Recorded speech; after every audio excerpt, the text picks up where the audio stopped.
Yeah, at one time Pakistan had the charge of the game when they picked up in the middle overs very quickly, and it was Linda who got that innings a bit of momentum again. It's in the air, and this will clear. Here's the time for Saim Ayub to excel.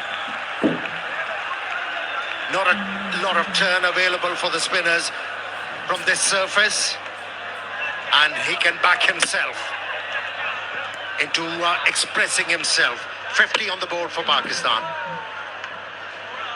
Yeah, in his arc, slightly over-pitched, and Saim looking to hit the ball straight. What he now needs to do is rotate strike. Yes, if the ball's there for a boundary, go for it, but he can't afford to keep chewing up dot deliveries. And then look for that release shot.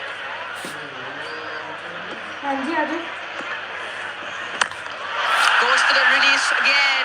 This time times it even better. Goes even for the back-to-back sixes from Saim Ayub. Breaking the shackles now. Yeah, the faster bowlers had him tethered. Ever since the left armour has been introduced into the attack, he's started to feel confident. And he's backing himself into taking the left arm spinner on. Couple of sixes already in this over. A favourable matchup as well, with the ball turning into the left-hander. Faster, pulls the length back.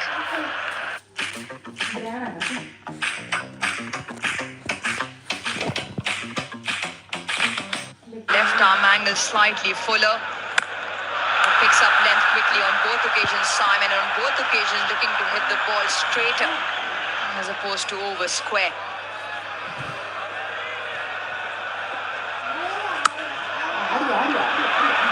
Cuts it away, sweeper will clear it.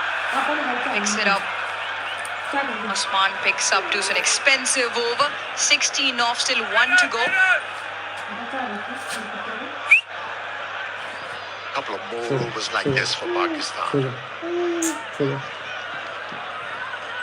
That will make things even Steven. At the moment, Pakistan team lagging behind in run chase.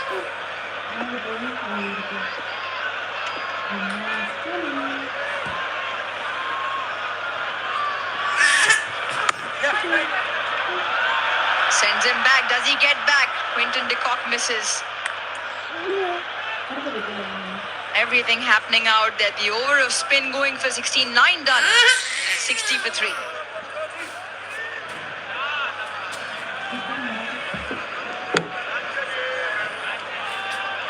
He didn't even bother to look at his partner. He was halfway down the track. Very lucky for Osman and Pakistan.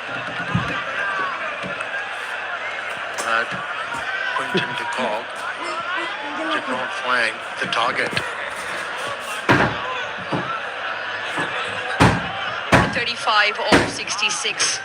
More importantly for South Africa, picking up 3 wickets. Couple in the power play, 1 out of the power play, that of the skipper.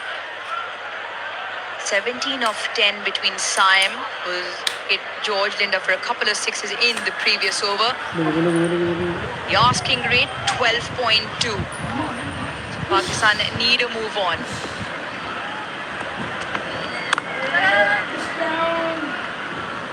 Now we're coming back to the discussion again, and why that is so pertinent is that I feel the value of 1s and 2s so far, so many times, doesn't get emphasized enough. And now Pakistan are at the guilty party of that. We were mentioning up until 2022, Pakistan's dot ball percentage was 34. And ever since then, that ultra-aggressive mindset and that messaging has come through. But the numbers haven't really followed. The dot ball percentage has only risen to 39. So in the last 22 of 26 T20s, 39% dot balls. And once again tonight, already 29% dot deliveries. So there's somewhere along in that formula, something isn't fitting correctly. Pakistani batters are lost in translation. And I think if they want to be figure-free, like we enjoy and the crowd enjoy figure-free moment, I mean, they have to improve their technique. They need to learn how to play with softer hands.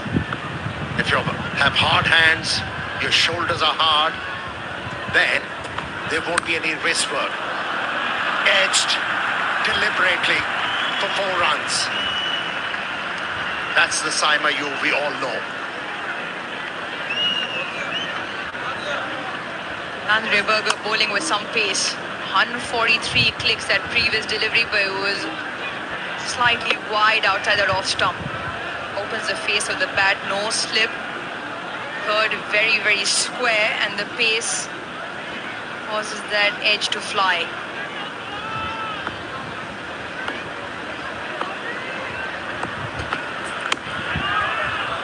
Yeah, to finish the point you were trying to make, what we want to see is Pakistani batters improving their technique. Coming back to the flicker-free moment, you can download the app. Plenty of smiles on your face because you get the insurance you need on your fingertips. And when I say technique, the most important aspect when you talk about the technique, the defensive technique. If you have the basics right, from there you can excel. If you don't have the basics right, you are going to falter. And falter in crucial situations for Pakistan.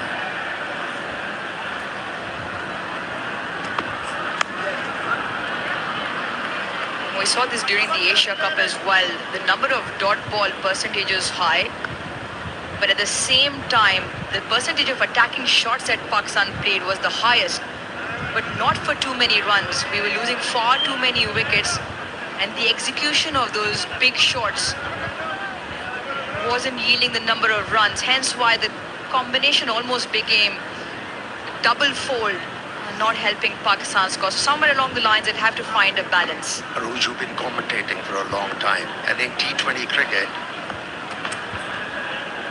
when there are 3 dot deliveries played, you say, something is going to give. So if you play dot deliveries, then the percentage of attacking stroke has to be higher.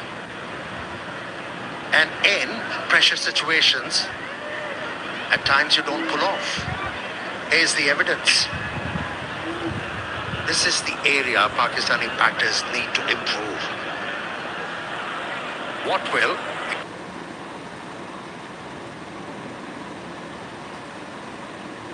give them once they improve this? Consistency, reliability. Another wide.